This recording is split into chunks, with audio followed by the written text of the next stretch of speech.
وعلى آله وأصحابه أجمعين أما بعد أعوذ بالله من الشيطان الرجيم بسم الله الرحمن الرحيم والمؤمنون والمؤمنات بعضهم أولياء من بعض صدق الله العظيم الصلاة والسلام عليك يا رسول الله وعلى آلك وأصحابك يا سيدي يا حبيب الله الصلاة والسلام عليك يا نبي الله وعلى آلك وأصحابك يا رحمة للعالمين بعد حمد و صلاة معزز محترم حاضرین کرام، اللہ تبارک و تعالی نے اہل ایمان کے دو تعلق بنائے ہیں۔ ایک تعلق بندوں کا اپنے رب سے ہے اور دوسرا تعلق بندوں کا دوسرے بندوں سے ہے۔ اللہ تعالیٰ کی مرضی اور پسند یہ ہے کہ دونوں ہی تعلق خوبصورت ہوں۔ جو اس کا تعلق اللہ سے ہے اس میں بھی خوبصورتی ہو اور جو بندوں کے ساتھ تعلق ہے اس میں بھی خوبصورتی ہو۔ اللہ کے ساتھ تعلق کو بہتر کرنے کے لیے ہمیں دیکھنا ہوگا کہ وہ تعلق کمزور کس مقام سے ہے۔ اگر نماز پڑھتے ہوئے دقت ہوتی ہے یا روزہ رکھتے ہوئے پریشانی ہوتی ہے، زکوٰۃ دیتے ہوئے تکلیف ہوتی ہے یا کسی اور حکم پر عمل کرتے ہوئے مشکل پیش آتی، جہاں کمزوری ہے اس کمزوری کو دور کریں، تعلق بہتر ہو جائے گا۔ یا پھر دیکھنا یہ ہے کہ نافرمانی کہاں پر ہے۔ نماز تو پڑھ لیتا ہوں، روزہ تو رکھ لیتا ہوں، تراویح بھی پڑھ لیتا ہوں، لیکن کوئی ایسا گناہ ہے جو عادت بن چکا ہے، وہ نہیں چھوڑتا، اس سے جان چھڑانا مشکل ہو گیا ہے۔ تو اس کا مطلب ہے اس مقام سے تعلق کمزور ہے۔ جس سے تعلق مضبوط ہوتا ہے اس کی نافرمانی تو نہیں ہوتی نا۔ تو پھر یہ دیکھنا ہے، انالیسس کرنا ہے، جائزہ لینا ہے اپنے آپ کا۔ اسے محاسبہ بھی کہتے ہیں۔ اپنا محاسبہ کرتے جائیں، اللہ سے تعلق ہمارا خوبصورت ہو جائے۔ اور دوسرا تعلق جو اللہ نے ہمیں دیا ہے اور اس کی مرضی ہے کہ وہ تعلق بھی خوبصورت ہو۔ اللہ فرماتا ہے مومن اور مومنہ، یہ اس کی خوبصورتی یہ ہے اس کی زندگی کی کہ یہ دوست رکھے، تعلق مضبوط رکھے ان سے جو اہل ایمان ہیں۔ مومن اہل ایمان کا دوست ہوتا ہے۔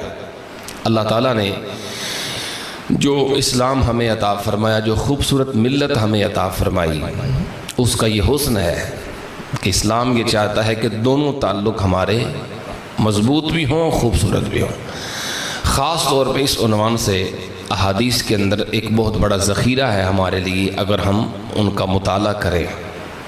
ایک مسلمان دوسرے مسلمان سے قطع تعلق کر لے بغیر کسی وجہ کے، اسے شریعت ناپسند کرتی ہے۔ بغیر کسی وجہ سے میری مراد ہے شرعی وجہ۔ کچھ شرعی وجوہات ہوتی ہیں کہ جب تعلق توڑنا ضروری ہوتا ہے، وہ الگ مسئلہ ہے۔ مثال دے دیتا ہوں، چلیں۔ ایک شخص نے اپنی بیوی کو معاذ اللہ 3 بار طلاق دے دی اور اپنے اوپر حرام کر لیا۔ اب اسے سمجھایا گیا کہ 3 طلاقیں ہو چکی ہیں، اب یہ تیرے لیے حلال نہیں۔ باوجود اس کے کہ مسئلہ اس کے سامنے واضح ہے، اسے مفتی صاحب کے پاس بھی لے گئے، سب کچھ واضح ہو جانے کے بعد بھی وہ بات نہیں مانتا۔ وہ کہتا نہیں، جو میں کہہ رہا ہوں وہ ٹھیک ہے، اور ضد پہ اڑا ہوا ہے۔ جب ایسے گناہ پر کوئی اڑ جائے، اصرار کرے اور ضد کرے، اس وقت پھر آخری حال یہ ہوتا ہے کہ جو سمجھانے والے ہیں وہ سمجھانے کے بعد، حجت تمام کرنے کے بعد تعلق ختم کر دیں۔ اسی طرح دیگر مسائل بھی، مثلاً ایک بندہ سود خور ہے، وہ سود کھانا اس کی عادت ہے، اس کو سمجھایا گیا یہ غلط ہے، چھوڑ دو، وہ نہیں چھوڑتا۔ ہزارہا بار سمجھانے کے باوجود بھی وہ اس جرم کو قبول ہی نہیں کرتا، جرم سمجھتا ہی نہیں۔ تو اب پھر آخری حال یہ ہوتا ہے کہ اچھا اگر نہیں مانتا تو ہم تو عذاب سے بچیں، تعلق ختم کر دو۔ وہ الگ صورتیں ہیں، لیکن اپنی ذات کے لیے مسلمان کے لیے یہ حلال نہیں ہے کہ وہ کسی دوسرے مسلمان سے اپنے ذاتی کسی مسئلے میں تعلق توڑ دے۔ ذاتی گناہ کی وجہ سے مجھے تیری یہ بات اچھی نہیں لگی تھی، مجھے تیری یہ بات گوارا نہیں، تو فلاں مقام پہ تو نے یہ بات کی تھی وہ مجھے پسند نہیں آئی، تو نے یہ فیصلہ کیا مجھے قبول ہی نہیں تھا، تعلق توڑ، یہ اللہ تعالیٰ کو پسند نہیں۔ حدیث پاک حضرت سیدہ عائشہ رضی اللہ تعالیٰ عنہ روایت فرماتی ہیں، فرمایا کہ حضور نبی پاک علیہ السلام نے ارشاد فرمایا لا یحل لمسلم ان یہجر اخاہ فوق ثلاث، فرمایا کسی مسلمان کے لیے یہ حلال نہیں ہے کہ وہ اپنے بھائی سے 3 دن سے زیادہ تعلق توڑ کے رکھے۔ من حجر فوق ثلاث، یہ خاص لفظ ہے، فرمایا جو 3 دن کے بعد بھی تعلق توڑے رکھے، فماتا، اور اسی حال میں وہ مر جائے، فرمایا دخل النار، جہنم میں جائے گا۔ اتنا بھی آسان کام نہیں ہے، ہم تو بڑی آسانی سے کہہ رہے تھے بس ٹھیک ہے آج کے بعد تو سے بات ہی نہیں کرتے، وہ جی میرا کوئی تعلق ہی نہیں۔ جب تک مسلمان ہے، جب تک وہ کلمہ پڑھتا ہے، تعلق ہے۔ کہتے ہیں ہم کیا لگتے ہیں، کیا لگتے ہیں ہم کسی کے؟ میں کہ جب تک کلمہ پڑھتے ہو سب کچھ لگتے ہو۔ یہ نسبت کلمے کی خون کے رشتوں سے بھی زیادہ مضبوط ہے۔ سمجھ آ رہی بات؟ نبی پاک علیہ السلام نے ایک مقام پہ یہ ارشاد فرمایا ہے کہ مسلمان تو ایک جسم کی طرح ہے، تو جسم جو ہو کیا خیال ہے وہ ایک دوسرے کے ساتھ اس کا تعلق مضبوط ہوتا ہے کہ کمزور ہوتا ہے؟ پاؤں پر کوئی چیز لگ جائے تو پوری رات بندے کو نیند نہیں آتی، آنکھیں جاگتی رہتی ہیں، تکلیف پیر میں ہے اور جاگ آنکھیں نہیں ہیں۔ یہ تعلق بتایا گیا۔ جسم کی مثال اسی لیے دی گئی کہ تمہارے ایک بھائی کو تکلیف ہو تو دوسرا اس کی تکلیف کو محسوس کرے، یہ تعلق کی خوبصورتی ہے۔ اور اگر ایسا نہیں ہے تو پھر سمجھنا ہے کہ ہم یہاں اس تعلق کے اندر کمزور ہیں، اسے خوبصورت کرنا ہے، اور یہ اسلام کی خوبصورتی ہے، یہ ہمارے دین کی خوبصورتی۔ پتہ یہاں چلے گا ہم کتنے دیندار ہیں۔ محض نماز پڑھنا، میں بار بار یہ بات کرتا ہوتا ہوں، محض نماز پڑھنا ہی کل دین نہیں ہے بھائی، اس سے آگے اور بھی ہے۔ دین ایک مکمل ضابطہ حیات ہے۔ صرف نماز پڑھ کے 2-4 سجدے کر لیے اور کبھی کبھی ذہن میں یہ بھی خیال آ گیا چلو لوگ یہ سمجھتے رہے بڑا نمازی ہے، تو ایسی نماز کا کیا فائدہ ہے؟ اخلاق وہ خوبصورتی اور وہ خوبصورت عمل ہے جو نامہ اعمال میں سب سے زیادہ وزن پیدا کرے گا۔ یہ ہمارے اخلاق ہے جو دوسروں کے ساتھ ہمارے تعلقات ہیں۔ جو بندہ معاملات کے اندر کمزور ہے اس کی عبادات بھی اسے فائدہ نہیں پہنچائیں گی۔ معاملات یعنی دوسروں کے ساتھ جو تعلق ہے ہمارا، اسے خوبصورت بنانا ہے، جہاں جہاں کمزوری ہے ختم کرنی۔ اسی طرح ایک اور حدیث ہے، سرکار کریم صلی اللہ علیہ وسلم ارشاد فرماتے من حجر اخاہ سنتن فہوا کصفک دمہ او کما قال، فرمایا جو اپنے مسلمان بھائی سے 1 سال تک ناراض رہے، 1 سال تک اسے چھوڑ دے اور بات نہ کرے، کلام نہ کرے، فرمایا فہوا کصفک دمہ، یا اسی طرح ہے جس طرح اس نے اپنے بھائی کا خون بہا دیا ہے، قتل کرنے کی طرح ہی ہے۔ 1 سال، کتنے سال ہو گئے لوگ تعلق توڑے ہوئے ہیں، ناراض ہیں، اور اس پہ بڑا پھر اتراتے بھی ہیں جی میں فلانے بندے نہ نہیں، بات میرا تعلق ہی کوئی نہیں اس سے۔ کلمہ سب سے مضبوط تعلق ہے، یہ خونی رشتوں سے بھی زیادہ مضبوط تعلق۔ میں ایک مثال دیتا ہوں، ایک شخص یعنی وہ صحابہ کرام کے زمانے کو سامنے رکھیں، ایسا ہوا خونی رشتے، حضرت صدیق اکبر، حضرت عمر، دیگر صحابہ کرام سب سے یہ روایتیں اور اس طرح کے واقعات ہیں، خونی تعلق ہیں، کلمہ پڑھ لیا، اب انہیں خونی تعلق اتنے پیارے نہیں جتنے کلمے والے تعلق پیارے ہیں۔ حتیٰ کہ حضرت صدیق اکبر رضی اللہ عنہ کا بیٹا بھی کلمہ نہیں پڑھا تھا، بدر کے بعد حاضر خدمت ہوئے، کہنے لگے کہ ابا جی بدر کے دن آپ میری تلوار کی زد میں آئے تھے، ابا سمجھ کے چھوڑ دیا۔ آپ نے فرمایا اگر تو آ جاتا تو بیٹا سمجھ کے نہیں چھوڑنا تھا، تجھے یہ دیکھنا تھا تو مقابلے میں آ گیا ہے، اور یہ دیکھنا ہے کہ تو میرے بھائیوں کو قتل کرنے آیا ہے، تو میرے نبی کی دشمنی میں آیا ہے، میں تجھے نہیں چھوڑتا۔ اسی طرح اور بھی صحابہ کرام، سو خون کے تعلق تو ٹوٹتے ہوئے نظر آئے، مگر جو کلمے والا تعلق ہے اور اس بنیاد پر جو دوستی اور محبت ہے یہ ٹوٹتی ہوئی کبھی نظر نہیں آئی۔ خون کے تعلق سے بھی زیادہ اہمیت وہ کلمے، کیونکہ خونی رشتہ جو ہے نا، خونی رشتہ یہ ایک قدرت ہے اور یہ قدرتی رشتہ ہے، اور کلمے والی نسبت کا جو رشتہ ہے یہ ہمیں حضور نبی پاک کی پیاری نسبت کے صدقے ملا ہے۔ مسلمان اگر ہمارا کچھ لگتا ہے تو ڈائریکٹ نہیں لگتا، حضور کی وجہ سے کچھ لگتا ہے۔ جو رشتہ حضور کی وجہ سے بنے وہ سب سے مضبوط ہے، اور اس کی یہاں قدر ہی کوئی نہیں، اس کی یہاں کوئی اہمیت ہی کوئی نہیں۔ سگے بھائیوں کے تعلقات بھائیوں سے خراب ہیں، مسلمان تو پھر بڑی دور کی بات۔ اس لیے سوچنا ہے کہ میری نمازیں مجھے فائدہ تبھی دیں گی جب میرے معاملات سیدھے ہوں گے، میرے روزے، یہ عبادتیں، یہ تہجد گزاریاں، یہ قرات قرآن، یہ سب کچھ فائدہ مجھے دے گا۔ سب سے پہلے دیکھیں میرا تعلق ٹھیک ہے کہ نہیں اللہ کے بندوں سے۔ پھر نبی پاک علیہ الصلوۃ والسلام نے یہ ارشاد فرمایا، حضور فرماتے ہیں صلی اللہ علیہ وسلم، حضرت ابو ہریرہ اس حدیث کے، لا یحل لمؤمن ان یہجر مؤمنا، کسی مسلمان کے لیے یہ حلال نہیں ہے کہ وہ اپنے مسلمان بھائی کو چھوڑ دے فوق ثلاث، 3 دن سے زائد۔ اور پھر فرمایا کہ اگر 3 دن گزر جائیں اور ملاقات ہو جائے دونوں کی، پھر کیا کریں؟ حضور فرماتے ہیں ایک دوسرے کو سلام کرے اور دوسرا اس پر جواب دے۔ اب جو سلام کرنے والا ہے اسے بھی اجر ملا، اور جو جواب دینے والا ہے دونوں کو اجر مل گیا، اگر وہ سلام کر لیں اور جواب دیں۔ لیکن اگر سلام کرنے والا سلام تو کرے مگر جواب دینے والا اکڑا رہے اپنی جگہ پہ، وہ کہتے میں نہیں جواب دینا، تو نبی پاک علیہ السلام فرماتے ہیں فَإِن لَمْ يُرَدَّ عَلَيْهِ، اگر وہ جواب نہیں دیتا، فَإِن لَمْ يَرُدَّ عَلَيْهِ السلام، اگر سلام نہیں لوٹاتا، فَقَدْ بَاءَ بِالْإِثْمِ، تو جو گناہ ہے وہ اس کے سر باقی رہا۔ وَخَرَجَ الْمُسَلِّمُ مِنَ الْحِجْرَةِ، اور یہ ہجرت کا یعنی چھوڑ دینے کا جو گناہ تھا، اس سے وہ سلام کرنے والا نکل گیا ہے، یعنی جس نے پہل کر دی، سلام کر دیا، وہ اس تعلق توڑنے پر جو گناہ تھا اس سے وہ خارج ہو چکا ہے۔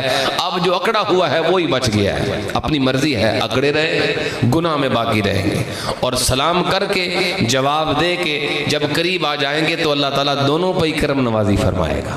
فقد اشترکا فی الاجر، فرمایا اجر پھر دونوں کو ملے۔ اس لیے میرے بھائیوں، اس تعلق کی خوبصورتی، اپنے آپ کو جھکا، یہ انا ہے، بلا وجہ کی انا ہے، میری بات نہیں مانی، میرا مشورہ نہیں لیا، وہ کون ہو؟ اگر نہیں لیا تو پھر کیا ہوا اس میں؟ وہ اللہ کا حکم تھا جس میں نافرمانی کر دی، اور عجیب بات یہ ہے کہ اللہ کے حکموں میں کوئی نافرمانی کرتا رہے اس سے نہیں ناراض ہوتے ہم۔ ہاں، اپنا بیٹا بھی ہو نا، اس پر بھی غصہ اسی وقت کرتے ہیں جب وہ ہماری کسی بات کی مخالفت کرتا ہے۔ ہمارے سامنے بے نمازی رہے پرواہ کوئی نہیں، بیٹیاں ہمارے سامنے بے نمازی رہے کوئی پرواہ نہیں، گھر کی خواتین بے نماز رہے ہمیں کوئی افسوس نہیں ہوتا، غصہ نہیں آتا۔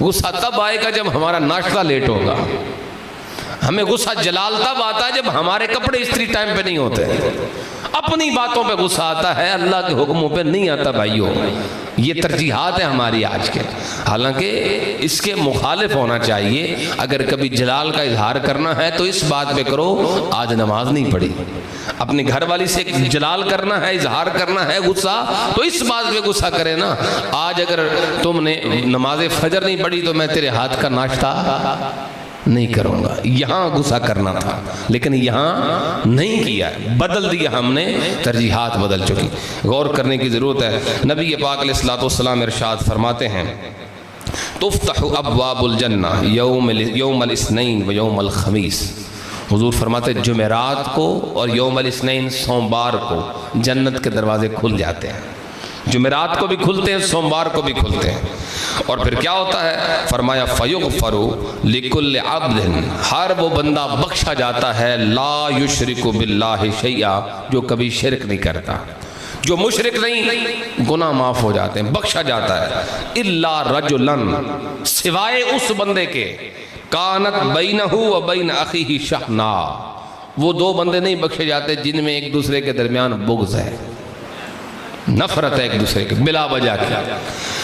اور فرمایا کہ اللہ تعالیٰ کی طرف سے اعلان کیا جاتا ہے کہ ان کو نہیں بخشنا، ان کے گناہوں کی معافی کوئی نہیں۔ اللہ فرماتا ہے انظروا ھذین حتی یصطلحا، فرشتوں انتظار کرو ان کا، حتی یصطلحا، حتیٰ کہ یہ دونوں آپس میں صلح کر لیں، جب یہ صلح کر لیں گے تو بخشش کا پروانہ ان کا بھی حصہ بن جائے گا، اگر نہیں کرتے، اکڑے رہتے ہیں تو پھر وہ جو عام مغفرت ہے اس سے محروم رہتے ہیں۔ کتنے سوموار گزر گئے، کتنی جمعراتیں گزر گئیں، ہم اپنی جگہ پر ڈٹے ہوئے، جس سے تعلق ٹوٹا ہوا ہے بس ٹوٹا ہوا ہے، اگر کہیں مروتاً سلام کرنا پڑ جائے تو وہ بھی یہ گلے کے اوپر سے، بس ظاہر ہے دل میں کمینگی اور بغض جو رکھا ہے وہ رکھا ہے، دل کے جو زخم ہم نے لگائے ہیں وہ لگے ہیں، ان کو اور گہرا کر رہے ہیں۔ میرے بھائیو دل صاف کر لیں، دل بڑے کر لیں۔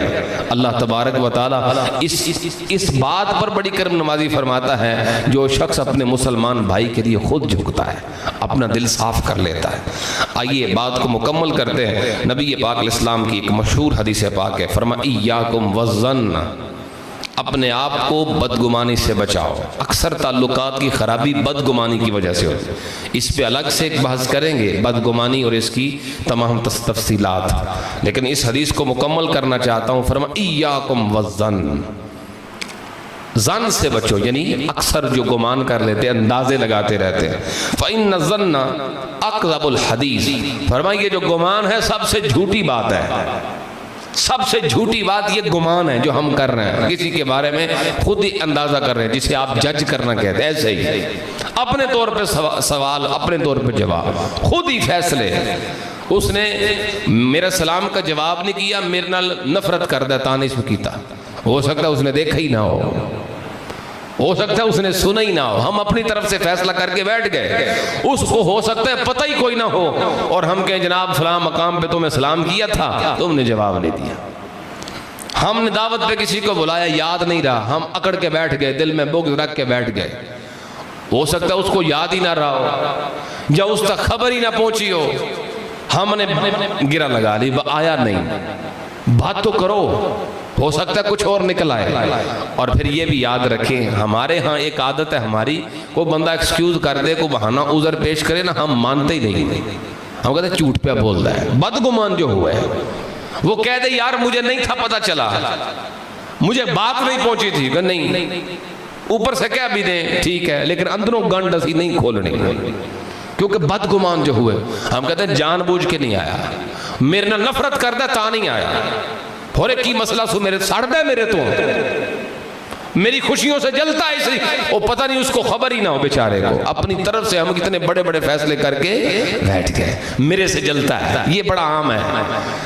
جو بندہ بھی آپ کی خوشی میں کسی وجہ سے شریک نہیں ہوا، ہم کہتے ہیں سڑ دے میرے تو، غمی میں نہیں آیا، انہوں میری جڑیاں غمی ہیں نا، دکھ کوئی نہیں، ان دکھ ہی کوئی نہیں، مطلب ہم سمجھتے ہیں جان بوجھ کے ایسا کوئی کر رہا ہے، حالانکہ مومن جو ہے وہ مومن کا عذر قبول کرتا ہے، دل کے معاملات اللہ تعالیٰ بہتر جانتا ہے، ہم کو خدا نہیں ہے، ہم دلوں پہ فیصلے نہیں کر سکتے، زبان کا عذر قبول کریں، مسلمان کی زبان پہ اعتماد کریں۔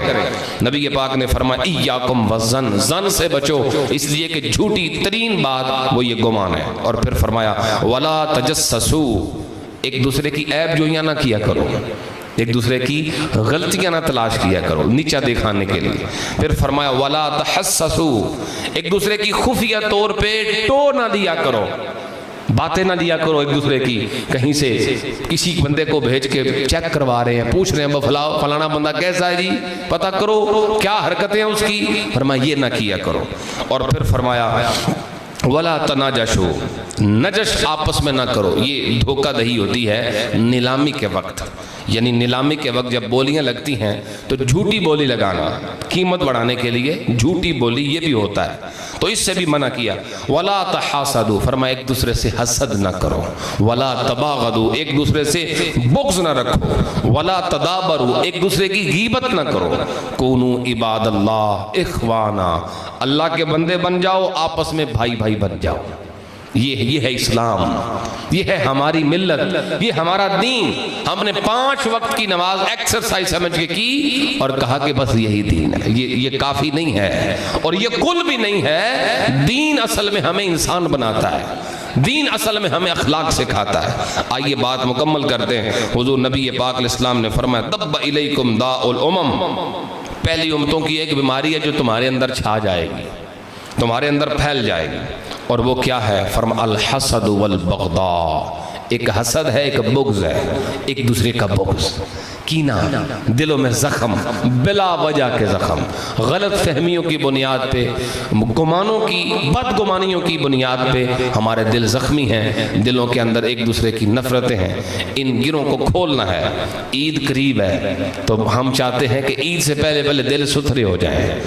دل ایک ایسی چیز اگر صاف ہو جائے تو سارا بندہ ہی صاف ہے، اور دل اگر گندا ہے اس میں سے کتا نکالنا ہی نہیں ہم نے۔